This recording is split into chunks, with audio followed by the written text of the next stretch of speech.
حتى رسول الله صلى الله عليه وسلم قال اعتقها فإنها مؤمنة، فجعل دليل أيمانها علمها أن الله يعجل بالتوبة والإنابة لرب العالمين سبحانه وتعالى، وهذا من أعظم فوائد ابتلاء. Assalamualaikum warahmatullahi wabarakatuh.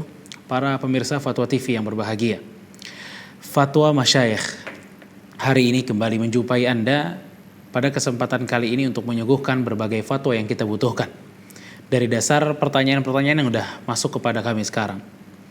Dan pada kesempatan kali ini biidznillah kita sudah bersama dengan salah satu syekh dari Jordania, syekh yang kita tahu bersama, guru kami bersama, yaitu Syekh Ali Hasan Al-Halabi hafizahullahu ta'ala. Mari kita sapa Syekh. Assalamualaikum Syekh. Waalaikumsalam warahmatullahi wabarakatuh. Hayakallah ya Syekhana. Asakum bikhair Syekhna. Alhamdulillah bikhair wa narju an takunu bikhair. Amin, barakallah fiik. Nahnu bikhair alhamdulillah. ونشكرك يا شيخنا على حضورك معنا في هذا اللقاء يا شيخنا. نتشرف بكم. Allah ibarik fiik ya Syekhna. Para pemirsa sekalian, kesempatan kali ini kita akan coba membacakan beberapa pertanyaan-pertanyaan yang telah masuk ke Fatwa TV yang insyaallah ta'ala akan dijawab oleh Syekh. Tapi pertanyaan yang pertama itu adalah permasalahan tentang bagaimana cara mengqadha salat atau puasa yang telah ditinggalkan dengan sengaja. Dan kita nggak tahu berapa jumlah puasa dan salat yang telah ditinggalkan. Ya Syekhana, ma'ana al-an ba'd al-as'ilah min ikhwanna fi Indonesia ya Syekhana. حياكم الله تفضلوا. نعم. والسؤال الأول يا شيخنا، السائل يقول: كيف أقضي الصلاة والصوم الذي قد تركتها عمدا والآن قد تاب إلى الله، فكيف القضاء الصلاة والصوم الذي تركها عمدا؟ بارك الله فيك شيخنا. الحمد لله والصلاة والسلام على رسول الله وعلى آله وصحبه ومن والاه واتبع هداه ليوم نلقاه، أما بعد، فمن تعمد ترك الصلاة أو الصيام عليه أن يكثر من الاستغفار والندم وحسن التوبة إلى الله عز وجل، وأن يجدد ذلك دائما، وأن يكثر من النوافل ومن التطوع. النبي صلى الله عليه وسلم يقول: إن أول ما يحاسب عليه العبد يوم القيامة صلاته، فإذا كانت تامة كتبت تامة، وإلا قال الله: انظروا ما لعبد من. وفي رواية قال: ثم يؤتى بسائر الفرائض أو الأعمال كذلك. فعلى من ابتلي بذلك نسأل الله لنا ولكم وله العفو والمغفرة أن يكثر من النوافل ما استطاع إلى ذلك سبيلا. Setelah beliau Syekh Ali Hasan Al-Halabi hafizahullah membalas ucapan salam, beliau mengatakan alhamdulillah beliau dalam kondisi yang baik, dan semoga kita semuanya juga yang ada di Indonesia juga dalam keadaan yang baik. Beliau mengucapkan beliau merasa terhormat bisa hadir dalam acara ini. Setelahnya beliau memuji Allah SWT dan bersalawat dan mengucapkan salam kepada Rasulnya, keluarganya, dan juga para sahabatnya serta umat yang mengikutinya sampai hari kiamat. Terkait pertanyaan tadi, jawaban beliau adalah barang siapa meninggalkan salat ataupun puasa dengan sengaja, maka wajib baginya untuk memperbanyak istighfar, menyesali perbuatannya tersebut, dan juga senantiasa bertaubat kepada Allah Subhanahu wa taala dengan sebaik mungkin. Dan beliau juga berpesan agar pelaku dosa tersebut selalu memperbarui dan mengulang-ulang taubatnya ataupun istighfarnya. Kemudian juga beliau berpesan untuk memperbanyak amalan-amalan sunnah, yaitu amalan ibadah yang memiliki hukum sunnah. Karena Rasulullah SAW bersabda, sesungguhnya yang pertama kali dihisab dari seorang hamba pada hari kiamat adalah salatnya. Jika salatnya tersebut sempurna, maka akan dicatat sempurna oleh Allah Subhanahu wa taala. Kemudian Allah mengatakan, lihatlah apakah hambaku ini memiliki amalan ibadah sunnah. Dan dalam riwayat lainnya disebutkan semua amalan ibadah wajibnya akan disatukan. Kemudian beliau mengatakan barang siapa yang mengalami hal tersebut, meninggalkan sholat, puasa dengan sengaja, maka beliau memohon kepada Allah SWT agar diberikan pemaafan dan juga ampunan. Dan beliau juga berpesan kembali untuk memperbanyak amalan-amalan sunnah yang dia mampu melakukannya. طيب والسؤال الثاني شيخنا بارك الله فيك سائل يقول ما الفرق بين الأدب والأخلاق apa perbedaan antara adab dengan akhlak الفرق بين الأدب والأخلاق قد يكون فرقا لغويا غير مؤثر، لأن الأخلاق جزء من الأدب، فكلمة الأدب أوسع من كلمة الأخلاق.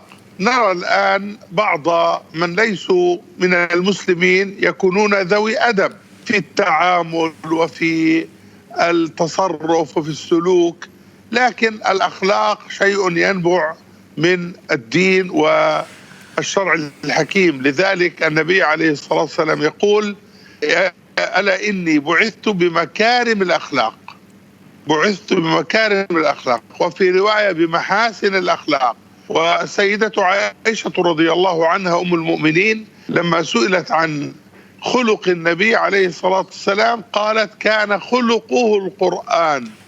فالأدب كلمة عامة والخلق أخص، لأنه نابع من الأحكام الإسلامية والشرائع من كتاب الله وسنة رسوله صلى الله عليه وسلم. والله تعالى أعلى وأعلم.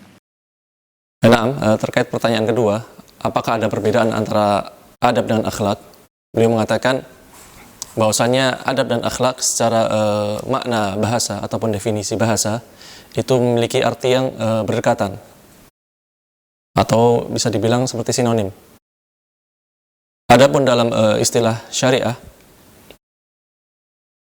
akhlak itu lebih cakupannya lebih kecil daripada adab, karena akhlak adalah bagian dari adab. Oleh karenanya sekarang coba kita lihat sebagian orang non-muslim itu mereka beradab dalam pergaulannya, tindak tanduknya, tingkah lakunya, akan tapi akhlak mereka tidak memilikinya, karena akhlak berasal ataupun muncul dari ajaran Islam dan syariat Allah yang maha bijaksana. Oleh karenanya Nabi SAW bersabda, innama bu'ithu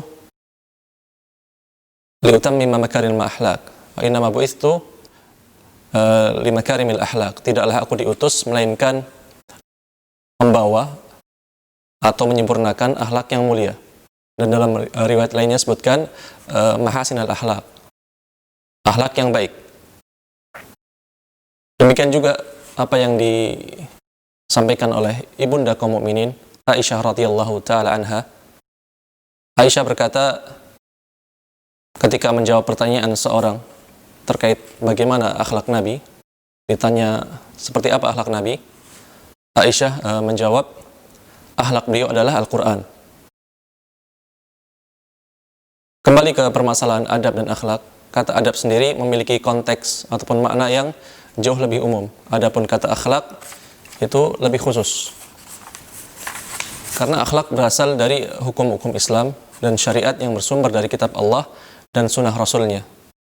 Allahu ta'ala a'la wa a'lam. نعم بارك الله فيك يا شيخنا. إذن شيخنا هل ممكن نقول أن غير المسلمين له ذو أخلاق أو لا يمكن هذا يا شيخنا؟ يعني قد يكون المقصود لغويا أكثر منه شرعيا، لأننا قلنا أن الأدب موجود لكن الأخلاق لها البعد الشرعي. فإذا قلنا عن غير المسلم أنه ذو خلق نقصد أنه ذو أدب، أما الأخلاق من حيث هي فإنما هي إسلامية محضة. Ungkapan seorang non-muslim berakhlak lebih tepat jika ditinjau dari makna secara bahasanya. Namun itu adalah ungkapan yang salah bila kita tempatkan pada makna dalam syariat. Benar jika dimaksud akhlak tadi adalah persamaan dari adab, karena secara bahasa memang akhlak adalah adab. Namun akhlak dalam definisi syariat berbeda. Jika disebutkan non-muslim berakhlak, maka artinya dia beradab. Adapun berakhlak dalam definisi syariat, maka itu murni bagi orang muslim dan bukan selainnya. Barakallahu fiik ya Syekhana.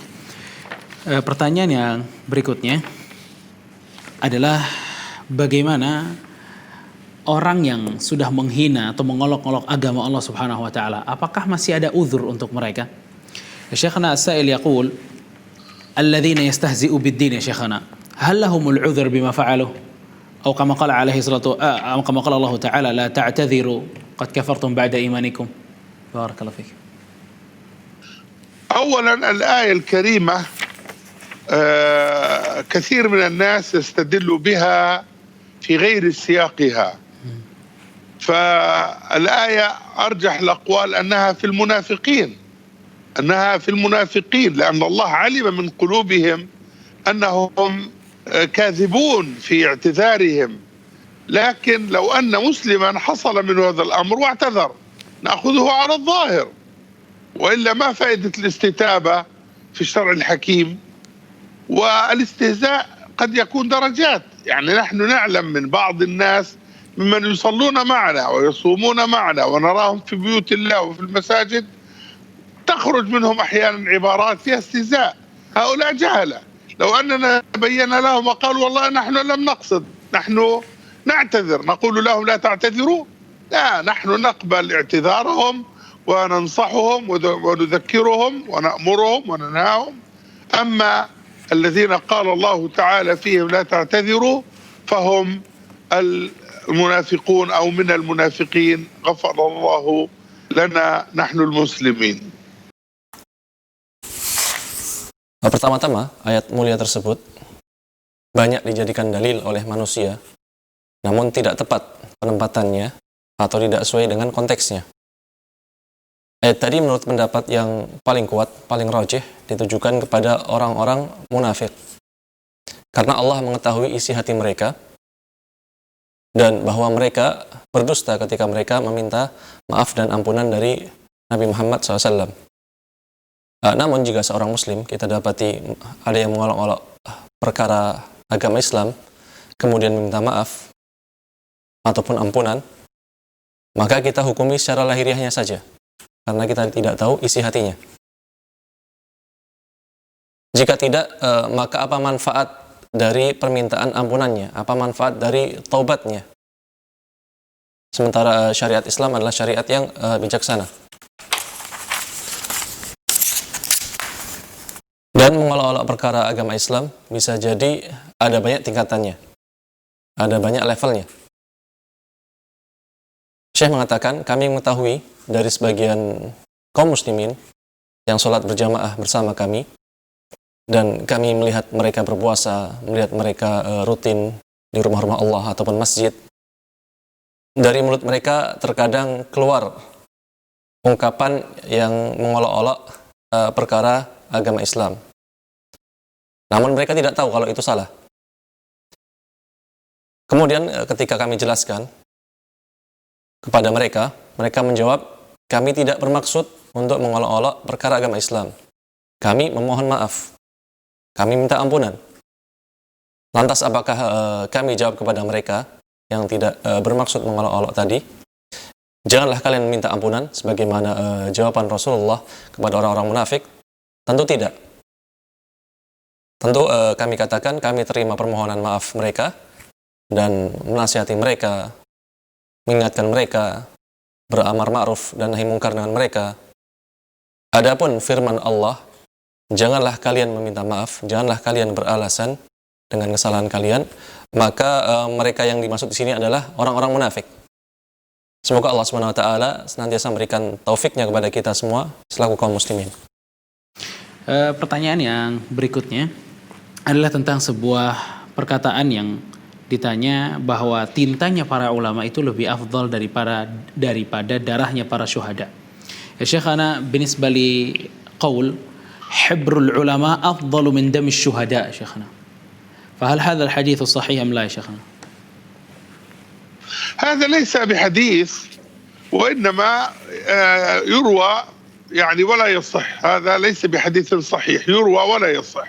لكن العبارة استعملها بعض أهل العلم في كتبهم ومؤلفاتهم كابن القيم في كتاب مفتاح دار السعادة. والصواب أن فضل العالم لا يتداخل أو يتعارض مع فضل الشهيد. قد يكون هنالك شهيد أفضل من عالم في بعض الأحيان، فلا نقول حبر العلماء خير من دم الشهداء هكذا على الإطلاق. قد يكون هذا وقد يكون هذا، ولا تعارض بينهما، وكل له فضله الوارد بالنصوص الشرعية الصحيحة. نعم بارك الله فيك.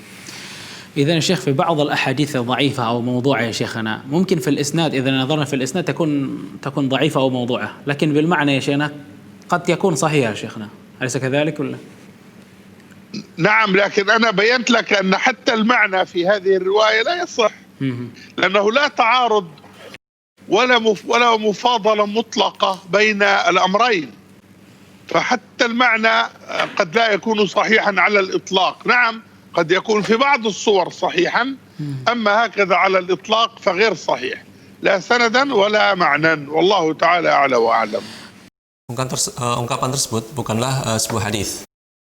Hanya saja ada beberapa orang yang meriwayatkan dan tidak benar bila dikatakan itu adalah sebuah hadis yang sahih atau sebagai hadis yang sahih. Akan tapi ungkapan tersebut ada benarnya dari sisi maknanya dan digunakan oleh sebagian ulama dalam kitab karangannya. Seperti misalnya Ibnul Qayyim Al-Jauziyah dalam kitabnya Miftah Daris Sa'adah. Dan yang benar dalam permasalahan ini, keutamaan seorang alim tidak bertentangan dengan keutamaan orang yang mati syahid. Atau keutamaan tintanya seorang alim tidak bertentangan dengan keutamaan darahnya orang yang mati syahid. Bahkan terkadang orang yang mati syahid itu jauh lebih utama dari tintanya ataupun ilmunya seorang ulama. Maka tidak bisa kita katakan benar secara mutlak bahwa tintanya para ulama jauh lebih mulia dari darahnya para syahid. Terkadang yang satu lebih mulia dan di waktu lainnya, kesempatan lainnya, yang satunya lebih utama atau lebih mulia. Maka sebenarnya tidak ada pertentangan antara keduanya. Masing-masing memiliki keutamaan yang terdapat dalam nas-nas syariah, dalil-dalil syar'i yang sahih. Betul, tetapi tadi aku jelaskan kepadamu tadi bahwa makna dalam riwayat ini tidak benar 100% karena sebenarnya tidak ada pertentangan antara dua pernyataan tadi, atau tidak ada mana yang lebih utama atau lebih unggul dari keduanya secara mutlak. Bahkan maknanya kadang tidak benar secara mutlak. Betul, meskipun terkadang dalam beberapa gambarannya atau sebagian gambaran atau contoh kasusnya itu ungkapan tadi bisa kita gunakan benar penempatannya. Adapun benar secara mutlak, maka ini adalah pernyataan yang tidak tepat, baik secara sanadnya dari ungkapan tadi ataupun dari sisi matannya. Wallahu taala alam. Barakallahu fiik. Pertanyaan selanjutnya masih berkaitan dengan hadis. Bagaimana caranya kita bisa mengetahui bahwa hadis ini hadis yang lemah atau hadis yang palsu secara cepat? يا شيخنا لا زال في مسألة الحديث يا شيخنا، كيف نعرف بطريقة سريعة أن هذا الحديث هو حديث موضوع أو حديث ضعيف يا شيخنا؟ بارك الله فيك. معرفة الحديث الضعيف أو الموضوع أو الصحيح ليست أمرا هكذا اعتباطيا، وإنما هي قضية علمية منهجية دقيقة سلكها أهل العلم وبحثوها وألفوا فيها. والمؤلفات والكتب في دراسة علوم الحديث لا أبالغ إذا قلت تبلغ المئات من المجلدات. هذا من حيث النظرية والتأصيل، ومن حيث التطبيق فالكتب في باب التخريج وعلل الأحاديث أضعاف مضاعفة في مثل هذا العدد.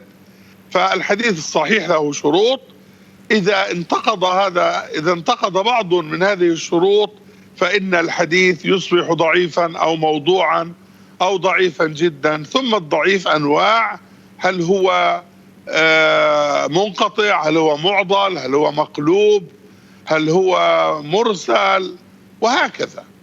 فالقضية علمية ومنهجية دقيقة.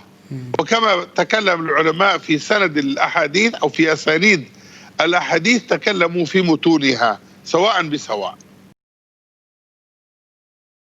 Kemudian untuk menghukumi suatu hadis, baik hadis itu maudhu, hadis yang palsu, atau hadis yang dhaif, hadis yang lemah, atau hadis yang sahih, ini bukanlah perkara yang mudah, yang bisa dipahami begitu saja tanpa kapasitas ilmu yang mumpuni. Karena sesungguhnya ini permasalahan yang sangat ilmiah, permasalahan yang memiliki manhaj ataupun metodologi khusus yang detail dan rumit, yang ditempuh dan dipelajari oleh para ulama secara mendalam. Mereka menelitinya, mereka tuangkan dalam karya tulis mereka. Dan perlu antum ketahui buku-buku yang dikarang oleh para ulama yang menjelaskan dasar ilmu hadis ataupun ilmu hadis itu sendiri. Aku tidak bermaksud berlebihan dalam menyebutkan angkanya. Jumlah buku-buku ataupun kitab-kitab dalam masalah ilmu hadis itu ada ratusan jilid. Dan ini baru sebatas buku yang membahas secara teori saja, atau pengenalan dasar-dasar ilmu hadis. Adapun dari sisi prakteknya, maka buku seperti buku takhrij, buku ilalul hadis, itu jumlahnya jauh lebih banyak dan berkali-kali lipat dari jumlah buku yang membahas teorinya saja. Maka hadis sahih itu memiliki beberapa syarat atau ada syarat-syaratnya. Jika satu saja syarat itu tidak terpenuhi, maka berubah menjadi hadis yang dhaif, hadis yang lemah, atau bahkan hadis maudhu, hadis yang palsu, atau hadis yang dhaif jiddan, yang sangat lemah sekali.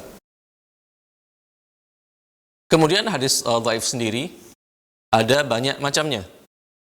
Apakah dia masuk dalam hadis yang munqati', atau hadis mu'dhal, atau hadis maqlub, atau hadis mursal, dan seperti itu seterusnya.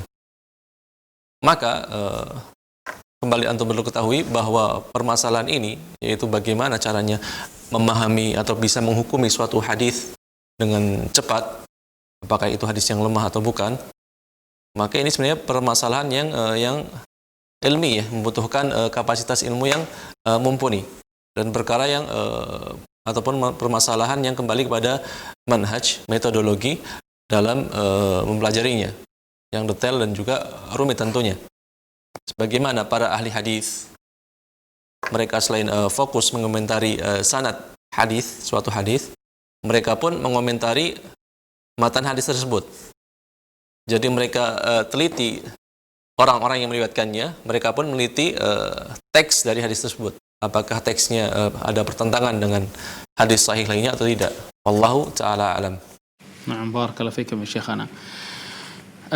Lazal fil hadis ya Syekhana. Pertanyaan berikutnya adalah tentang derajat hadis, cara seseorang bangun dari sujudnya. Apakah dikepal atau dibuka tangannya?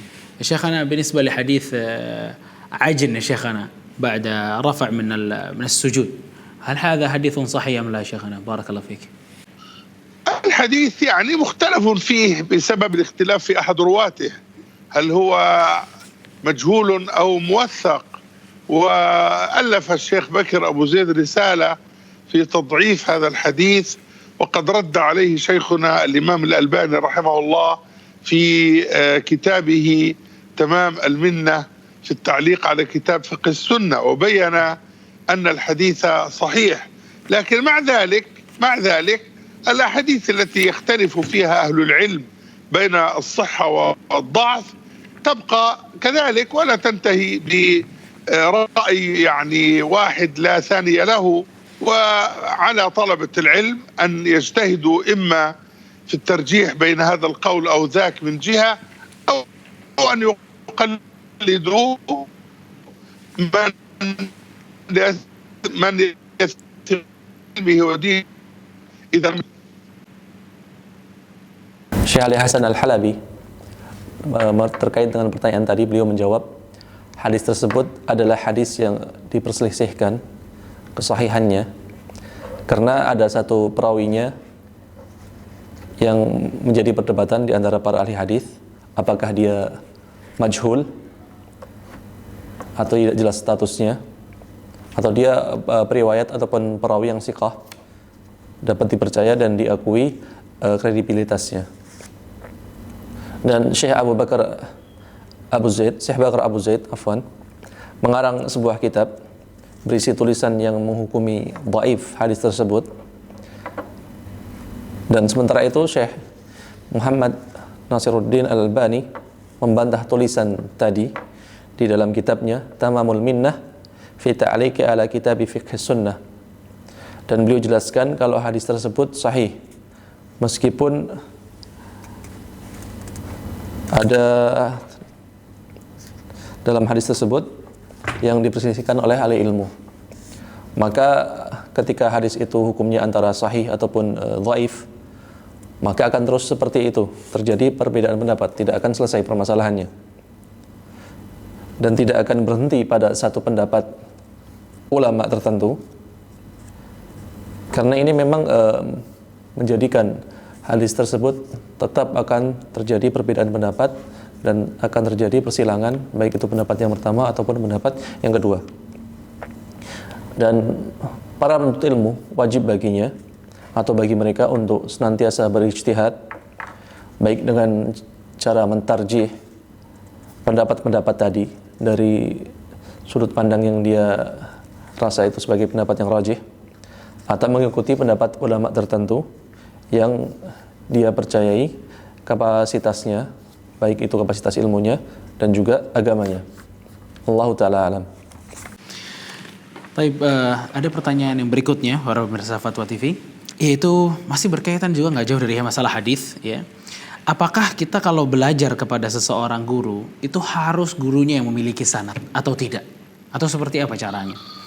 Ya Syekhana, soal ya Syekhana, as-sa'il yaqul إذا تعلمت مثلا العلم لأحد من المشايخ لابد أن نعرف هل هذا الشيخ مسند أم غير مسند. هل هذا صحيح يا شيخ؟ لابد له من الإسناد. العلم فيه ميزة، وهي أنه يأخذه الخلف عن السلف واللاحق عن السابق، وهذا مطلوب. يعني قليل من العلماء من تعلموا العلم على أنفسهم، ومع ذلك العبرة بثمرة العلم وبالناتج عن هذا التعلم. يعني عندنا اثنان أحدهما عنده أسانيد والآخر بغير أسانيد، لكن الآخر الذي هو أسانيد أوسع علما وأنقى منهجا من الأول صاحب الأسانيد. هل نقدم له أسانيد هكذا فقط؟ لكن الجمع هو الأفضل، وهو الذي هو صاحب الأسانيد وصاحب العلم النقي والمنهج الصحيح، لا شك أفضل من الدرجتين ومن الصورتين. أما اليوم نرى كثيرا من الشباب يبحثون عن الأسانيد ويبحثون عن الإجازات. حقيقة هذا يعني أكثر ما يقال فيه إنه قضية صورية وليست قضية علمية حقيقية. الأسانيد طويت صفحتها منذ مئات السنين واستقر العلم، اليوم مجالس الأسانيد أو مجلس السماع بصورة سريعة وغير دقيقة، ويقولون مجلس سماع كذا وكذا. نحن لسنا ضد مجالس السماع لكن بشروطها. ولي أنا 3 حلقات مسجلة على اليوتيوب حول هذا الموضوع بعنوان كشف المجازفات في مجالس السماع والإجازات.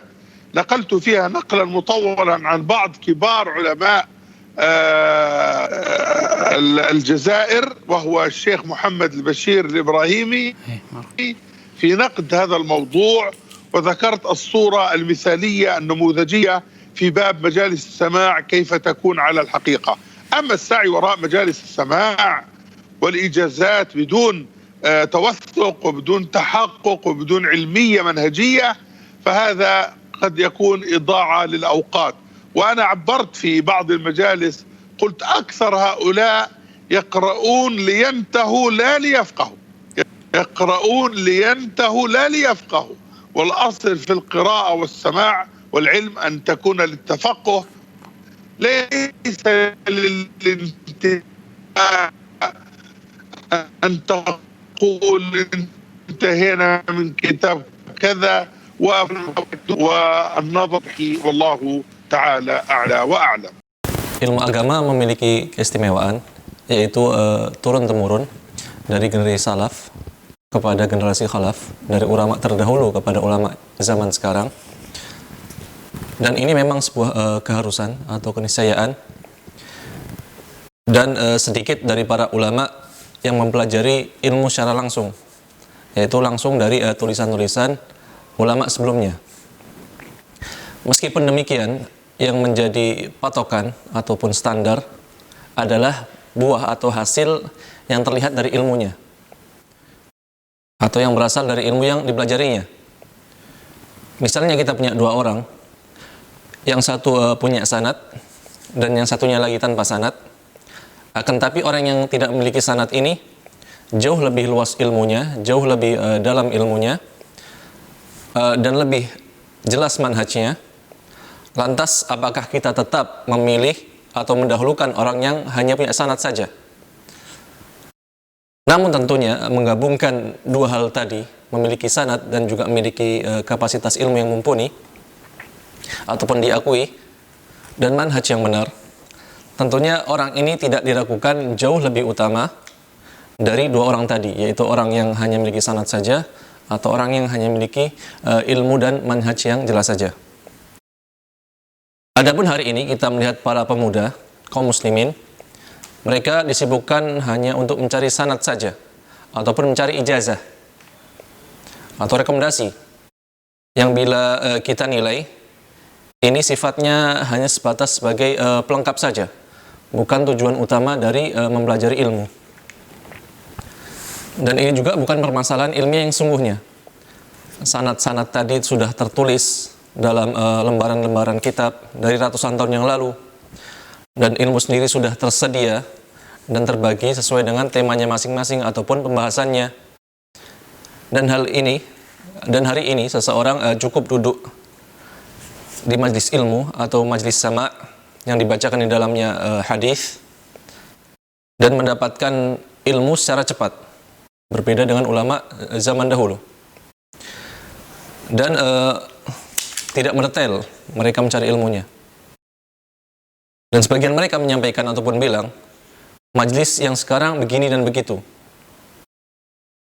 Namun kita tidak anti terhadap majlis sama ataupun majlis hadis yang dibacakan di dalamnya hadis-hadis, tapi tentunya kita harus memenuhi syarat-syarat bagaimana idealnya sebuah majlis sama. Dan aku memiliki 3 kajian, kata Syekh Ali Hasan Al-Halabi. 3 kajianku ini terdapat dalam channel YouTube seputar tema ini dengan judul Kashful Mujazafat fi Majalis Sama wal Ijazat. Aku sampaikan di dalamnya penukilan yang panjang dari perkataan seorang ulama senior dari Aljazair, yaitu Syekh Muhammad Bashir Al-Ibrahimi, yang mana beliau mengkritisi tema ini, yaitu sibuk mencari sanad. Dan aku sebutkan di dalamnya sebuah contoh ideal majlis sama. Bagaimana seharusnya majlis sama itu sendiri, majlis dibacakan dalamnya hadis. Adapun hanya berusaha ikut majlis sama ataupun mendapatkan ijazah tanpa ada ketelitian ataupun kehati-hatian dan tanpa dasar ingin mendalami ataupun mendapatkan ilmu tadi atau dengan metodologi yang benar, maka ini sama saja dengan menyia-nyiakan waktunya, karena dia hanya tujuannya hanya ingin mendapatkan sanad ataupun ijazah tanpa ingin mendapatkan ilmu yang dituju tadi. Dan aku jelaskan di sebagian majlis, aku bilang kebanyakan mereka membaca agar bisa tuntas dan bukan ingin memahami. Mereka hanya ingin membaca agar bisa tuntas, selesai. Kemudian mereka mendapatkan sanad ataupun mendapatkan ijazah, dan bukan ingin memahami ilmu yang mereka pelajari. Dan harusnya orang-orang yang hadir di majlis sama atau majlis hadis dan ilmu adalah agar mereka bisa memahaminya, bukan untuk membanggakan diri karena telah tuntas membaca suatu kitab tertentu. Wallahu ta'ala a'lam. Barakallahu fiik ya Syekhana, barakallahu fiik. Para pemirsa sekalian, pertanyaan yang selanjutnya masih berkaitan dengan masalah periwayatan dan hadis, yaitu tentang mana yang rajih pada saat Rasul kita sallallahu alaihi wasallam menikahi Khadijah. Berapa umur Khadijah sebenarnya? Ya Syekhana, as-sa'il yaqul 'anil qaul ar-rajih fi umri Khadijah radhiyallahu anha lama tazawwajaha an-nabiy sallallahu alaihi wasallam. لا يوجد دليل صحيح في المسألة، وإنما هي أقوال علماء السيرة، وعلماء السيرة أنفسهم مختلفون في ذلك. أنت تقصد عمر خديجة أم عمر النبي صلى الله عليه وسلم لما تزوج خديجة؟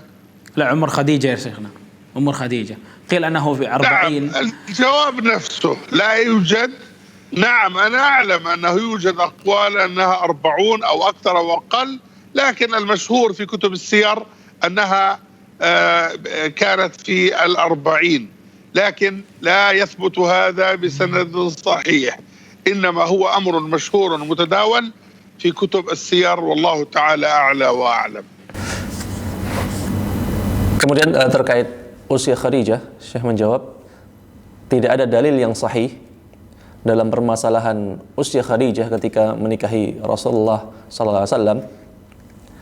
Adapun yang ada adalah nukilan dari ucapan para ulama sirah, dan para ulama sirah sendiri terjadi perbedaan pendapat di antara mereka. Mohon maaf, yang kamu maksud tadi umur Khadijah atau umur Nabi Muhammad saat menikahi Khadijah? Taib, jika yang kamu maksud adalah umur Khadijah, maka jawabannya sama. Aku tahu ada pendapat yang menguatkan, atau ada ulama yang berpendapat bahwasanya umurnya saat menikah adalah 40 tahun. Dan ada yang bilang lebih dari 40, ada yang bilang kurang dari 40. Akan tetapi pendapat yang populer di antara para ahli sirah ataupun ulama sirah, di dalam buku-buku mereka disebutkan bahwasanya umurnya adalah 40 tahun. Ini pun seandainya sanadnya sahih, maka bisa jadikan dalil, akan tapi sanadnya ternyata tidak sahih. Memang yang populer tadi usia 40 tahun tersebar di tengah-tengah buku para ulama ahli sirah. Itu tentang Khadijah. Bagaimana jika tentang Aisyah radhiyallahu taala anha? Binisbah li ummina Aisyah radhiyallahu taala anha ya Syekhana, كم عمرها لما تزوجها النبي صلى الله عليه وسلم؟ طبعا الاحاديث في ذلك اختلفت، والمقصود بها التقارب. نكحها او خطبها بنت 9 وتزوجها بنت 11 او 12 سنة او قريب من هذا العمر، وهذا لا يستغرب. يعني بعض الناس اليوم يقول كيف يتزوجها النبي وهي بهذا الصغر؟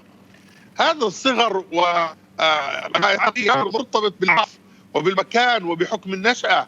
العرب في الجزيرة العربية وفي الحجاز قبل مئات السنين هكذا كانوا يزوجون، فهذا أمر ليس مستنكرا في زمانهم، هذا ليس مستنكرا وهو مقبول.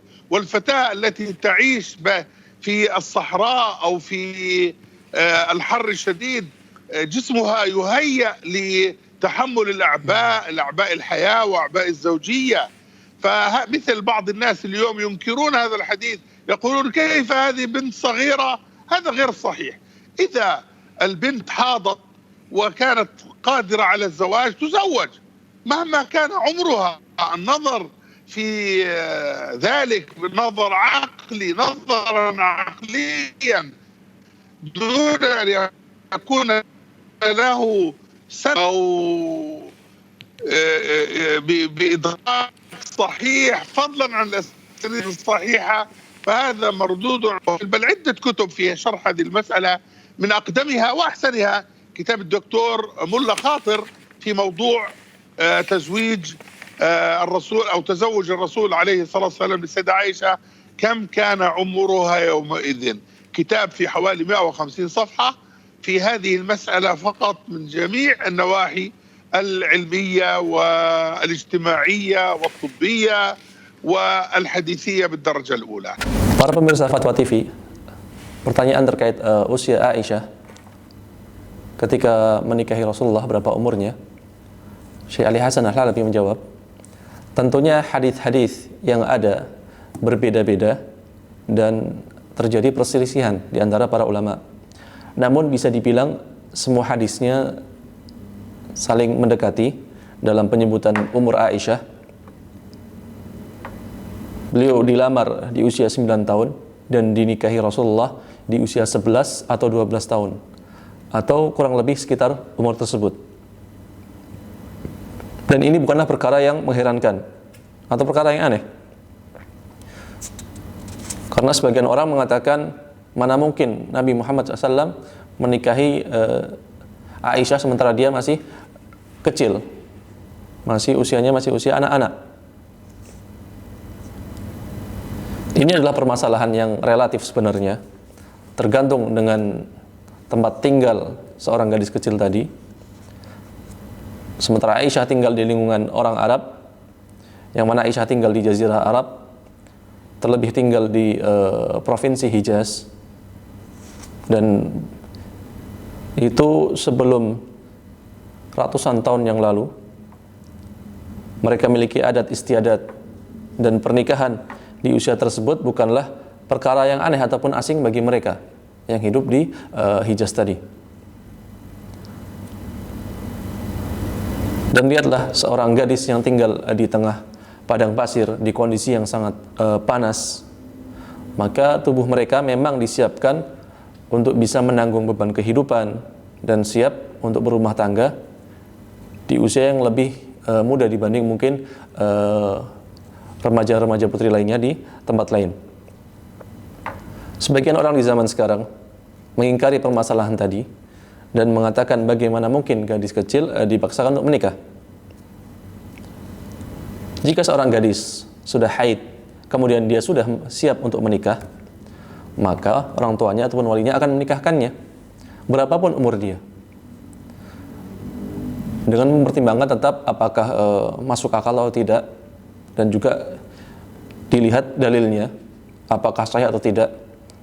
Terlebih apalagi bila ternyata dalilnya tidak sahih, maka tentunya dalil yang tidak sahih ini akan ditolak, tidak bisa dijadikan sebagai patokan usia berapa Aisyah menikah.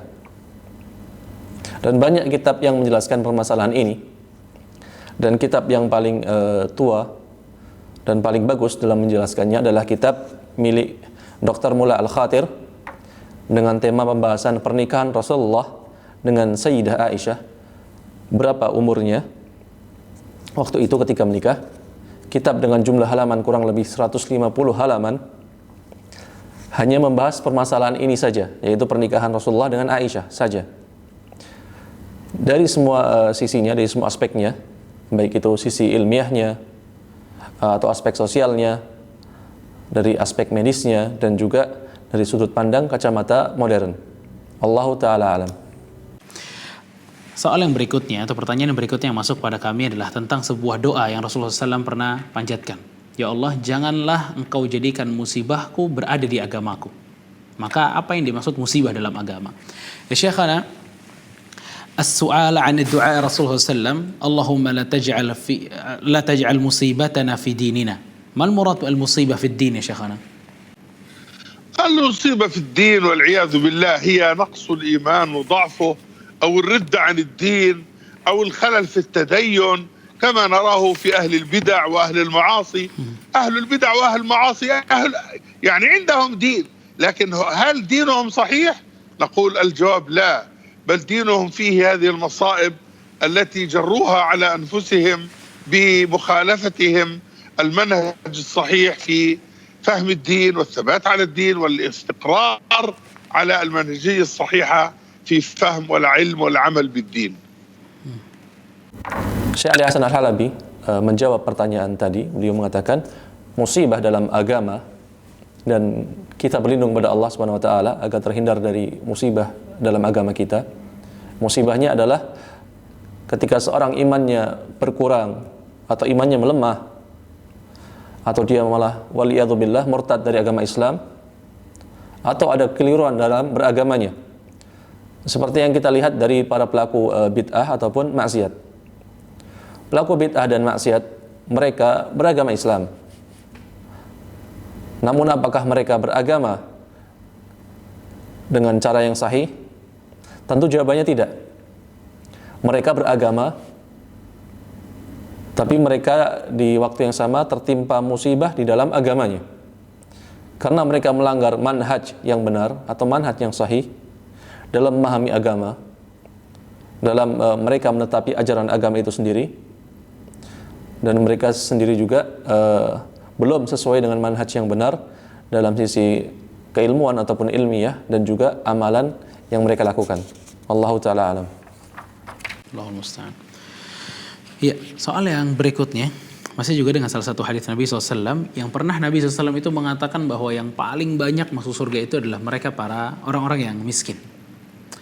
Jenis orang miskin seperti apa yang dimaksud oleh Rasulullah SAW? Ya Syekhana السائل يقول: سمعت حديثا عن رسول الله صلى الله عليه وسلم أن أكثر أهل الجنة هم المساكين والفقراء. فأي نوع المسكين والفقر الذي دخل في الجنة؟ طبعا المقصود بالمسكنة والفقر هنا هو المسكنة الحقيقية، والفقر بمعنى العوز والحاجة، وليس المقصود بالمسكنة هنا ما ورد في الحديث الآخر الذي يحسنه بعض أهل العلم أن النبي عليه الصلاة والسلام قال: الله كان يدعو اللهم أحيني مسكينا وأمتني مسكينا واحشرني في زمرة المساكين. فالمقصود بالمسكنة هنا هي الذل لله والاستكانة لأمر الله والصلة العظيمة برب العالمين سبحانه وتعالى. لكن الحديث المسؤول عنه يتكلم عن المسكنة بمعناها المادي، وعن الفقر بمعناه المادي، وهو قلة المال والحاجة، وهو أمر في الحقيقة يعني يدفع الإنسان لمزيد من التدين والدعاء والتضرع والعمل الصالح، لأن الفقير إذا فجر وفسق يخسر الدنيا والآخرة.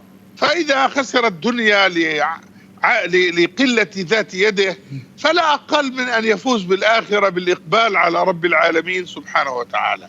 لكن هذا لا يكون سببا في مدح الفقر أو في تطلب الفقر. فالنبي عليه الصلاة والسلام في بعض الأحاديث استعاذ من الفقر واستعاذ من الدين والحاجة بهذا المعنى المادي. لكن من ابتلي بذلك عليه الرضا والإقبال على الله سبحانه وتعالى والرضا بما قدره الله عليه مع السعي للخروج مما هو فيه دنيويا والثبات والعمل بطاعة الله أخرويا. Yang dimaksud dengan maskanah atau miskin dan kefakiran di sini adalah maknanya yang sebenarnya, makna yang hakiki, yaitu kemiskinan dan kefakiran, yang mana artinya sikap ataupun butuhnya seorang hamba kepada Allah Subhanahu wa taala. Dan arti maskanah di sini atau arti miskin di sini bukan seperti yang disebutkan dalam sebuah hadis yang dihukumi hasan oleh sebagian ulama. Nabi SAW bersabda, Allahumma ahyini miskinan, ya Allah, hidupkanlah aku dalam keadaan miskin, wa amitni miskinan, dan matikanlah aku dalam keadaan miskin, wahsyurni ma'azumratil masakin, dan kumpulkanlah aku di padang mahsyar bersama orang-orang miskin. Adapun arti maskanah atau miskin di hadis tersebut adalah yang memiliki arti merendahkan diri di hadapan Allah SWT dan tunduk terhadap perintah Allah, dan ini adalah sebuah hubungan yang agung dengan Allah Subhanahu wa taala. Adapun miskin yang ditanyakan di hadis di awal tadi, yaitu adalah miskin secara material, harta tidak punya, dan juga fakir secara material. Dan perkara ini bermanfaat bagi seorang untuk teguh dalam beragama, yang mana dia ketika menyadari dia dalam keadaan miskin, dia semakin taat beragama, berdoa kepada Allah, bersimpuh dan beramal saleh kepada Allah Subhanahu wa taala. Karena terkadang seorang fakir, jika dia adalah orang yang fasik dan juga bejat, maka akan merugi dunia akhiratnya. Bila dia merugi di dunia karena minim hartanya, maka minimalnya seorang yang beriman, dia mendapatkan keberuntungan di akhirat, karena dia menjawab suruhan Allah untuk senantiasa melakukan perintah Allah dan juga meninggalkan larangannya. Akan tetapi hal ini jangan sampai menjadi sebab terpujinya orang yang dalam kondisi fakir, atau menjadikan hadis ini sebagai motivasi untuk menjadi fakir. Karena Nabi SAW dalam sebuah hadis berlindung dari kefakiran, berlindung dari hutang. Namun tentunya bagi yang mendapatkan ujian kefakiran, dia diuji dengan memiliki kondisi yang fakir ataupun miskin, maka sepatutnya dia ridha terhadap Allah SWT dan ridha terhadap takdir yang menimpanya, dan tentunya tetap dengan berusaha untuk terlepas dari musibah yang menimpanya di dunia, dan tetap teguh dan beramal saleh untuk akhiratnya. Nah, barakallahu fiik. Mendengar apa yang dikatakan Syekh ya, tentu kita juga berpikir berarti dalam Islam ini tidak terlarang untuk menjadi orang yang kaya. يا شيخنا إذن بعد أن سمعنا ما قد قلت يا شيخنا فنعرف أن الإسلام لا يمنع الرجل أن يكون ثريا يا شيخنا، صحيح؟ لا شك ولا ريب، لا يمنع الإسلام أن يكون الإنسان ثريا. النبي عليه الصلاة والسلام يقول: نعم المال الصالح للعبد الصالح. ويقول عليه الصلاة والسلام: ما نفعني مال قط كمثل ما نفعني مال أبي بكر. والصحابة كانوا يعني بعضهم كانوا أغنياء وكانوا أثرياء وكانوا أصحاب تجارة، وبعضهم كان له قصور، لكن هذا كله إذا لم يكن ضمن الإيمان والتقوى فهو بال على صاحبه. وقد نزه الله الصحابة عن هذا فجمعوا بين خير الدين والدنيا ممن كانوا على هذا الحال. Tidak dilakukan lagi bahwasannya Islam tidak melarang seseorang untuk menjadi kaya. Nabi sallallahu alaihi wasallam bersabda, "Ni'mal malus salih inda rajulin salih." Sebaik-baik harta yang saleh atau halal maksudnya di sini adalah milik orang yang saleh.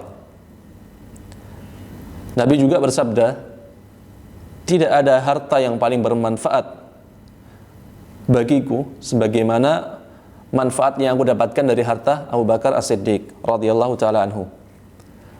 Dan para sahabat Nabi SAW, sebagian mereka ada yang kaya raya, mereka para niagawan, ada yang memiliki rumah seperti istana.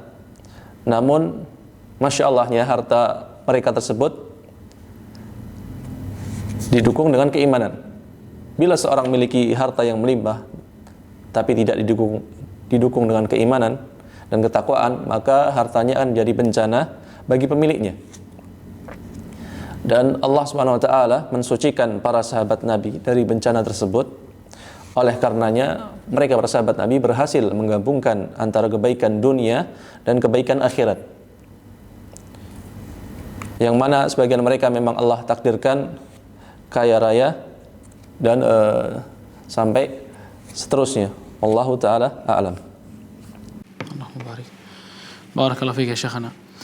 Pertanyaan yang berikutnya yaitu tentang sebuah peristiwa di zaman Rasulullah SAW, tepatnya peristiwa dari Sulhu Hudaybiyah, perjanjian damai dalam Hudaybiyah, di mana ada Abu Jandal dan Abu Basir, yang mereka berdua ini seakan keluar dari perjanjian tersebut dan akhirnya menahan juga memerangi para kafilah orang-orang Quraisy. Apakah hadis ini bisa dijadikan dalil untuk orang-orang yang mengatakan bahwa jihad ini tidak perlu dari izin pemerintah? يا شيخنا بارك الله فيك، بالنسبة لحديث أبي جندل وأبي بصير يا شيخنا لما هرب من قريش ثم قتل قريشا عير قريش يا شيخنا، بعض الناس يجعل هذا الحديث دليلا على أن الجهاد لا يحتاج إلى إذن ولي الأمر يا شيخنا، هل هذا صحيح ولا لا يا شيخنا؟ بارك الله فيك. هذا غير صحيح، لأن هذا التصرف وحده لا يكون دليلا على أصل معتبر، وعندنا أدلة كثيرة في جهة أخرى على أن الجهاد لا يكون إلا بالإمام. النبي عليه الصلاة والسلام يقول إذا استنفرتم فانفروا، فإذا استنفرتم ممن؟ ويقول الإمام جنة يعني يستجن به الآخرون ويكون هو المقدم لهم سواء في الواقع أو في الافتتاح للجهاد والدعوة إليه والرجوع إليه في هذه الأبواب.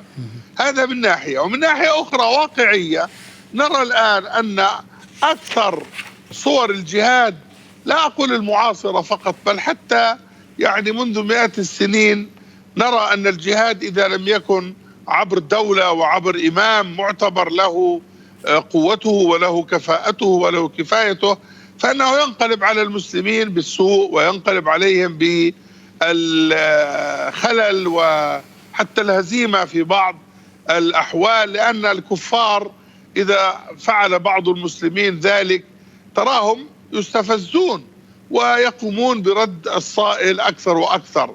وما أحداث 11 سبتمبر عن العاقل ببعيدة، وكيف أدت إلى فتن لا نزال نحن المسلمين نعاني منها إلى هذه الساعة نتيجة تصرف أفراد من المسلمين هكذا بعواطفهم وحماساتهم دون الرجوع إلى القيادة الإسلامية العليا التي يكون بيدها الأمر والنهي والجهاد والصلح والحرب وما أشبه. قد يقول قائل إذا لم يوجد هذا، نقول إذا لم يوجد هذا فلا يكلفك الله به، لا يكلف الله نفسا إلا وسعها. أما أن تتصدى لذلك وأن تضع نفسك في موضع القيادة والزعامة وأن تتحرك على أم رأسك دون هذه الأصول الشرعية المنضبطة عند العلماء، فنقول لا وألف لا. Pendapat tersebut tidak benar karena tindakan itu saja yang dilakukan oleh para sahabat tadi tidak bisa dijadikan dalil. Terlebih ini adalah permasalahan agama yang mendasar, permasalahan akidah yang diakui oleh para ulama. Dan kita punya banyak dalil dari sisi lainnya bahwasanya jihad itu harus sesuai izin para pemimpin, mendapatkan izin dari pemimpin. Nabi SAW bersabda, jika kalian diminta untuk bertempur, berperang di medan perang, maka bertempurlah. Wa idza stunfirtum fanfiru. Kemudian siapa yang meminta untuk bertempur atau berperang? Karena sesungguhnya seorang pemimpin atau imam adalah pelindung bagi rakyatnya, pelindung bagi yang lainnya, dan seharusnya berada di barisan terdepan dalam kehidupan sehari-hari ataupun dalam medan jihad dan juga berdakwah di dalamnya. Dan merujuk kepada imam atau mendapatkan izin imam termasuk dalam permasalahan jihad ini. Dari sisi lainnya, kita melihat realita bahwa sebagian besar orang yang berjihad tidak hanya di zaman ini saja, tapi dari zaman dahulu, ketika mereka tidak mendapatkan izin dari seorang imam atau tidak bersama seorang imam dalam jihadnya, maka mereka jauh lebih mudah dikalahkan oleh kaum non-muslimin. Dan karena orang kafir ketika melihat kondisi tersebut, yaitu di mana orang kafir diserang oleh oknum kaum muslimin atau sebagian kaum muslimin yang mereka tidak mendapatkan izin dari imamnya, maka orang kafir biasanya akan memberikan pembalasan yang lebih kejam dan lebih keji lagi. Sebagai contoh, apa yang kita lihat dalam peristiwa 11 September, tentu semua orang yang berakal mengetahuinya. Peristiwa pengeboman tersebut belum terlepas, sampai sekarang kita belum terlepas dari cobaan ini, dan kita terus ditekan sampai sekarang karena sebab tindakan oknum dari kaum muslimin, yang mana mereka hanya terdorong faktor emosi dan juga semangat tanpa mereka mau merujuk ataupun meminta izin kepada para imam.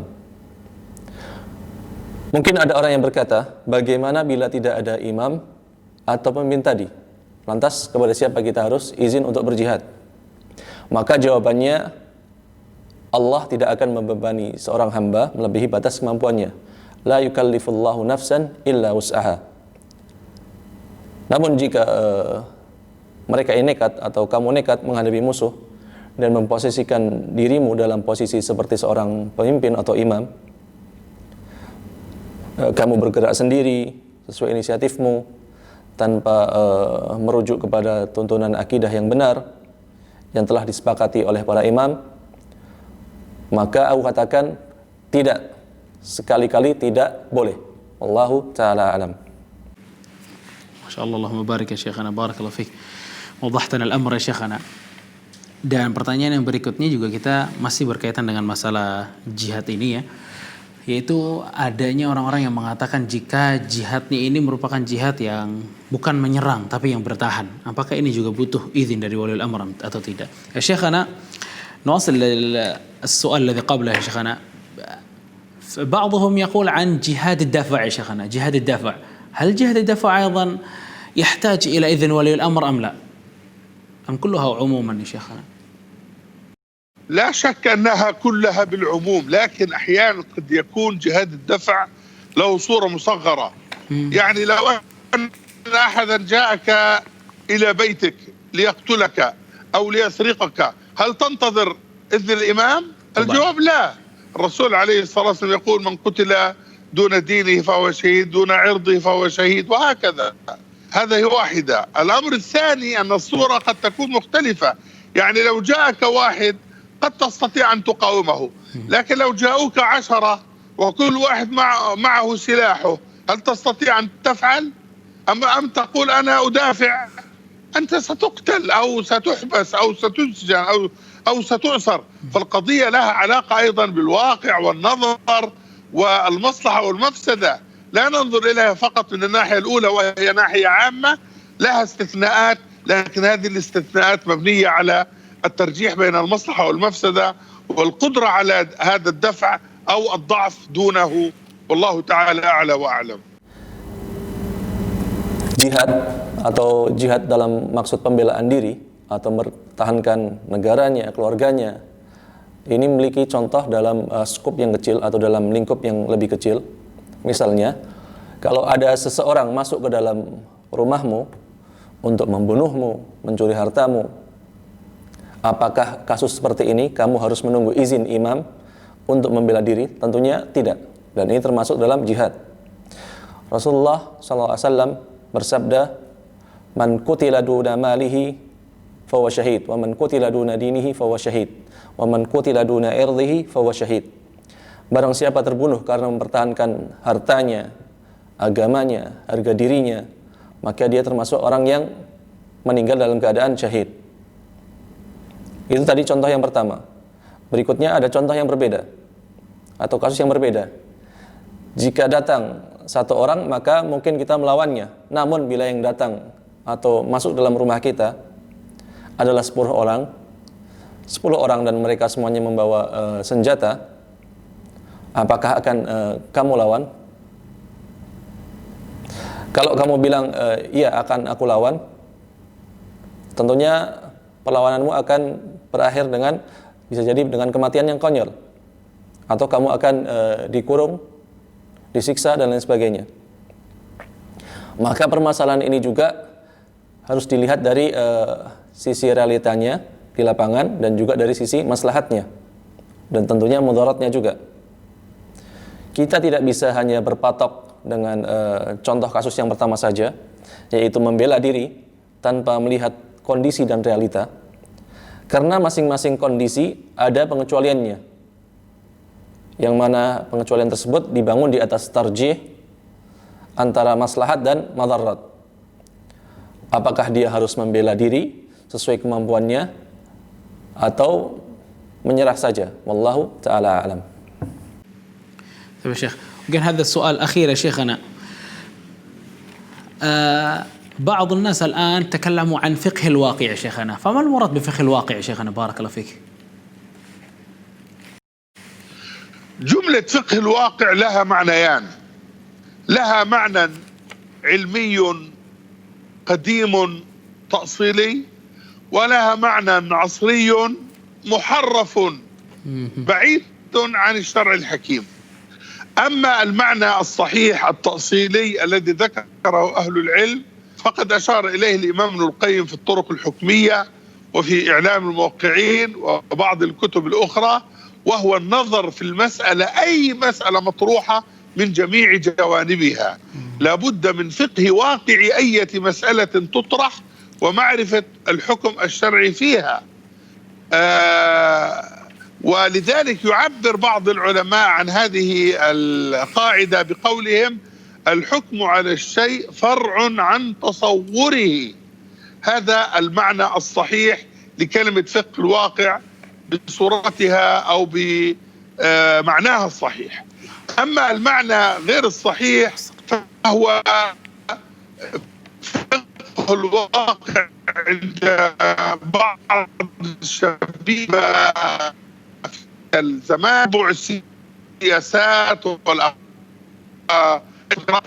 وتتبع الصحافة العالمية والآن الإنترنت وسائل التواصل الاجتماعي والغوص في ذلك عمق فيه، هذا ما يقصدونه. وكنت قد كتبت رسالة قبل 30 سنة، يعني في سنة 90 91 فيما أظن، بعنوان فقه الواقع بين النظرية والتطبيق. خلاصته ما ذكرته لكم الآن جوابا على هذا السؤال. ونحن لسنا ضد النظر السياسي، لكن النظر السياسي إذا لم يسبقه علم بالشرع فإنه قد يكون مضلة ومضرة لأصحابه. أما دعاة فقه الواقع بصورته السلبية فهم يخوضون أو أكثر خوضهم في السياسة دون تأصيل علمي شرعي صحيح راجع إلى فقه العلماء واتباعهم فيما يوجهون به العامة من المسلمين. والله تعالى أعلى وأعلم. Kalimat fikih waqi' memiliki dua makna. Makna yang pertama adalah makna yang sudah ada dari zaman terdahulu dan diakui oleh para ulama, dan termasuk permasalahan pokok-pokok agama yang mendasar, permasalahan akidah. Makna yang kedua yaitu makna kontemporer atau makna yang muncul saat ini, dan makna ini sudah diselewengkan dari makna aslinya dan jauh dari maksud syariah. Adapun makna yang benar yaitu makna yang pertama dan makna yang sesuai dengan landasan agama yang disebutkan oleh para ulama dan disinggung oleh Imam Ibnul Qayyim Al-Jauziyah dalam kitabnya Turuq Al-Hukmiyah dan juga kitabnya I'lamul Muwaqqi'in dan sebagian kitab lainnya.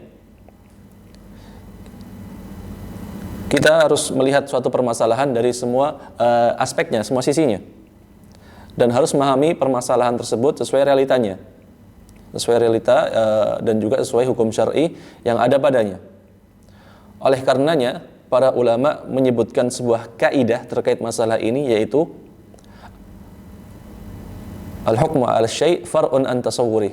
Hukmu 'ala syai' far'un an tasawwurih. Memberikan hukum pada suatu permasalahan harus dengan memahami gambaran permasalahan tersebut secara utuh. Ini adalah makna yang benar untuk kalimat fikih waqi' atau fiqhul waqi'. Adapun makna yang kedua, itu makna yang salah dan ini dipahami oleh sebagian kalangan kaum muslimin pada zaman sekarang, bahwa fiqhul waqi' adalah memahami semua permasalahan yang ada di dunia termasuk di dalamnya permasalahan politik, permasalahan ekonomi, dan dia mengikuti perkembangan berita dunia internasional, sibuk membaca berita di internet ataupun media sosial, dan larut di dalamnya. Ini yang dimaksud mereka dengan fikih waqi' saat ini. Dan aku, kata Syekh Ali Hasan Al-Halabi, dan aku sudah menuliskan sebuah tulisan atau sebuah buku 30 tahun yang lalu, sekitar kurang lebih tahun 90 atau 1991, dengan judul Fiqhul Waqi' Baina Nadhariyah wa Tatbiqiyah. Fikih waqi' antara teori ataupun prakteknya. Intisari pembahasannya apa yang aku sebutkan tadi, dan kita tentunya tidak menentang untuk mempelajari permasalahan politik.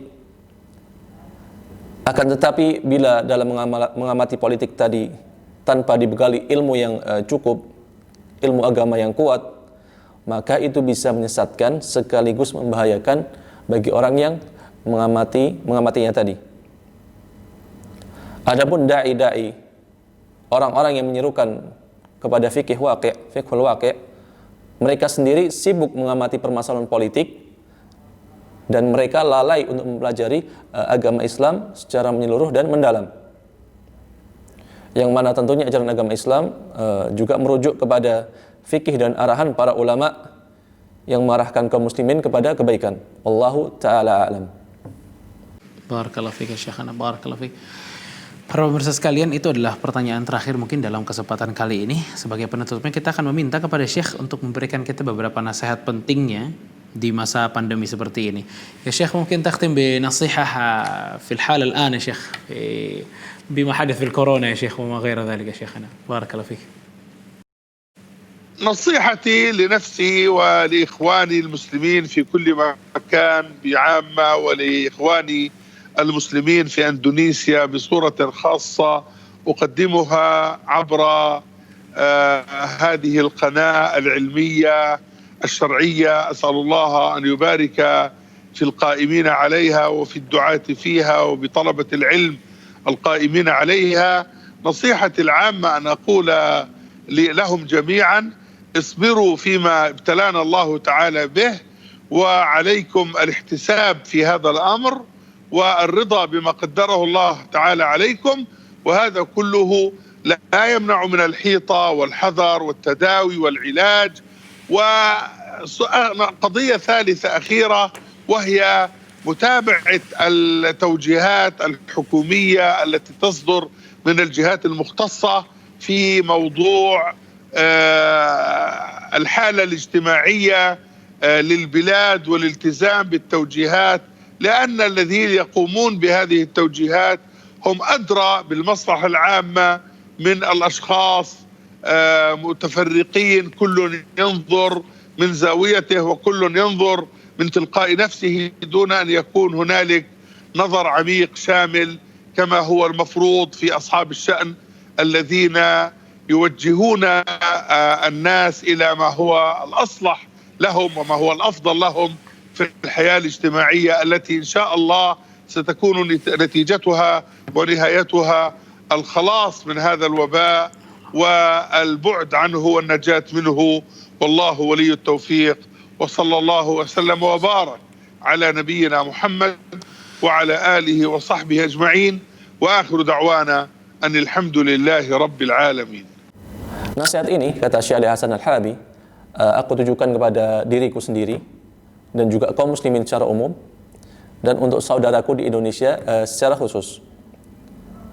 Melalui TV ini, TV yang ilmiah, TV yang sesuai syariah, insya Allah, semoga Allah memberkahi para pengelolanya dan juga para da'i yang mengisi di acara tersebut, dan juga para penuntut ilmu yang terlibat di dalamnya. Nasihatku untuk kita semuanya, bersabarlah terhadap ujian ini, terhadap musibah ini.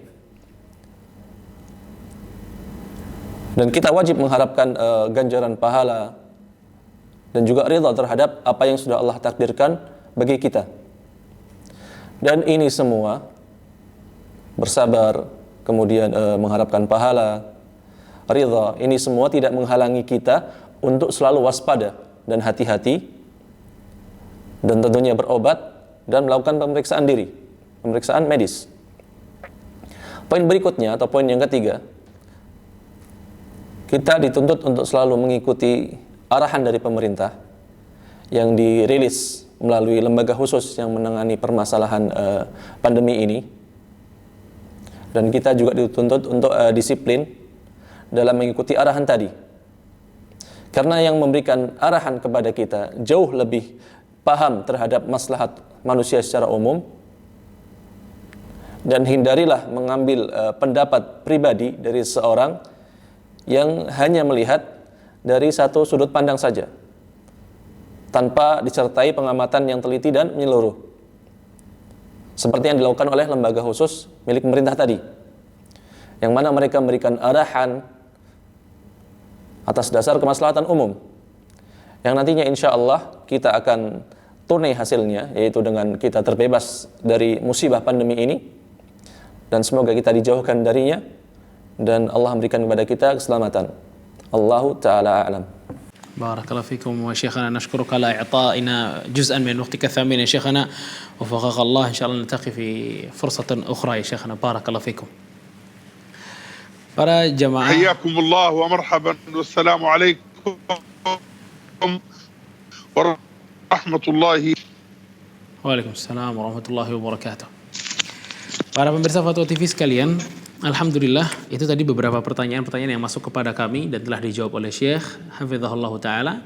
Semoga kita bisa mendapatkan manfaat dari acara kita kali ini. Wassalamualaikum warahmatullahi wabarakatuh. Wassalamualaikum warahmatullahi wabarakatuh.